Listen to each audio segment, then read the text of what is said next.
Hi, welcome to Mental Health Mondays with Jamie Lynn. I am Jamie Lynn.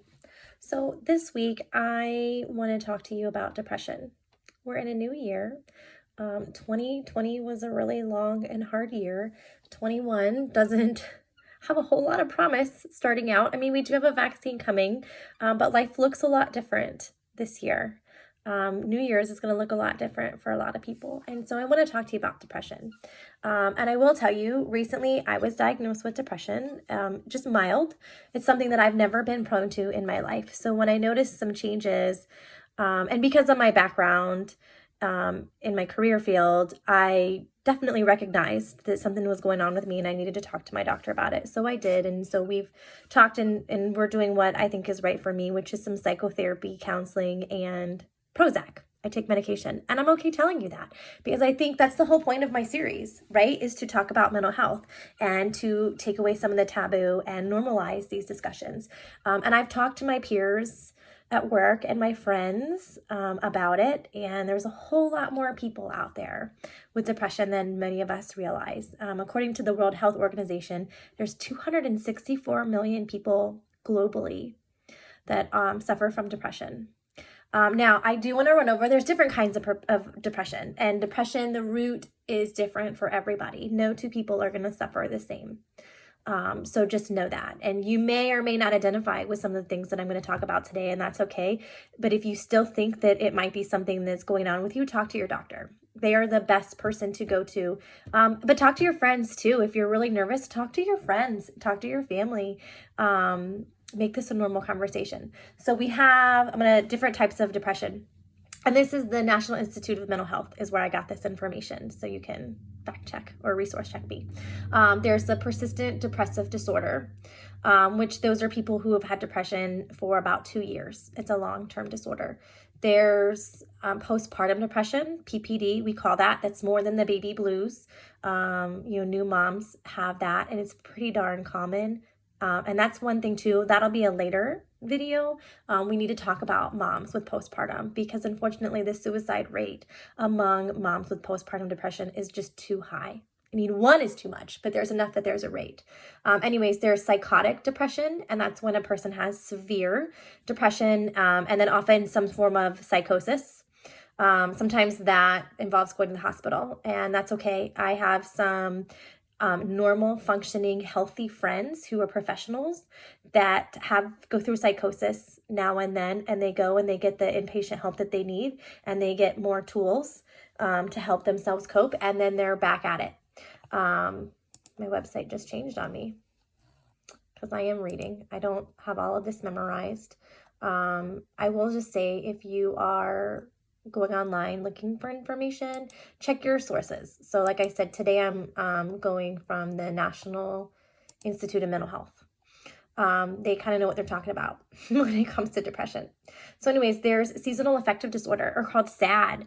And, we lived in Washington State. We were stationed at JBLM for 4 years. And what's crazy is I never suffered from that. 4 years where 9 months of the year was gray and rainy and the vitamin D or lack thereof was a thing. I never suffered from that. It was coming to Fort Polk, and I don't think it's to do with Fort Polk. I think it's to do with the year, but that's where I really discovered and realized that I was suffering from some depression. And then there's bipolar disorder, which is the whole section on itself. I don't want to talk about bipolar today. I'm not qualified to talk about bipolar. I also have some friends and family members that suffer from bipolar. Get some help if you suspect that may be the case for yourself or a family member. That definitely needs to be talked about. But I really just want to talk about good old depression today and what it looks like and what it's not. So some of the signs and symptoms are persistently being sad and feeling empty, feelings of hopelessness, pessimism, suicidal thoughts definitely is part of depression. Not everybody will have those, but that's definitely a sign of depression. Feelings of guilt, worthlessness, helplessness, loss of interest in things that normally make you happy. That's one thing for me. I mean, I was a little sad, but I'm a runner. I've been a runner most of my life. I love to run, and that's always been my mental health too. I work in a really hard career field. And so when I would get overwhelmed at work or even at home, my mom would say, "Hey, Jamie Lynn, did you run lately?" And oftentimes it was, "No, I haven't gone for a run. Let me go do that." Because for me, that flood of endorphins and just that activity makes me happy has been enough for me. But this summer it stopped being enough and I don't want to do it. And as a matter of fact, now I haven't run in like a month and I know that. And I'm hopefully going to get better in January enough to where I'm motivated enough to run. But that's part of my depression, is that I just don't find joy from it. So I'm not motivated to go out and go for a run. Feeling restless, having trouble sitting still. That's definitely a symptom of depression. Now, not just by itself, but with, others, that can be a symptom. Difficulty concentrating, remembering, making decisions, again, paired with other symptoms is part of depression. None of these all by themselves, aside from suicidal thoughts. If you just had one of these, you couldn't just say, "Oh, yep, it's depression." Talk to your doctor.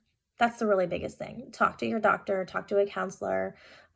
If you think you have any of these symptoms and you may be depressed, that's my biggest message here, right? Talk about it. For me, I don't really feel sad most of the time. I'm just tired and I'm not motivated. So recently I had a weekend where I spent most of it in bed. Fortunately, my husband was home and my kids were taken care of. But I knew that. And so I just didn't want to get up. And then when I did get up, I was up for a couple hours and we have a 2-year-old and I couldn't wait for nap time because then I could just go back to bed and sleep for a couple more hours. And then I went to bed at my regular, time anyways. It was like 8:30, 9 o'clock. I was ready and I just wanted to be in bed. And that's not like me. That's part of my depression and trying to figure it out and get through it. Prozac is helping me. I do find myself, I'm a nicer mom at dinner time. And that was really my main reason for seeking medication, is I just found myself by the end of the day losing it with my kids and not being patient and not giving them the space to be the little humans that they are. And so that's really helped me a lot. But then with it too, I'm just tired all the time. But I've been checking myself and talking about it in different social media groups on Facebook. When I see someone else post about depression or mental health, I chime right in and I'm open about, "Hey, I'm going through this too. Let's talk about it." What works for me may not work for you or anyone else, but let's at least get talking about it and make these conversations normal so that we don't feel shame. Initially I felt a lot of shame because of the career field I'm in. I was worried about what is that going to do if people know that I'm depressed. And I really had to get over myself. And I'm glad I did, because my coworkers, because we are kind of sort of in the mental health field and touch child welfare. My coworkers have been so supportive. One of them is actually a licensed mental health therapist. And she's like, "Hey, if you need to check in with me, let me know. I'm here to support you." And so I'm so glad that I was open and honest with myself and with my friends and my peers about what was going on, because now I feel normal. I mean, hello, 264 million people of all ages worldwide. Again, that's from the World Health Organization. That's a lot of people. You're not alone. So that's where I am today, talking about depression, getting through it. I manage mine with medication and lots of naps. I luckily have a really great support system, and we're getting through it day by day. And that's really what it takes, day by day. All right, we'll talk to you next week.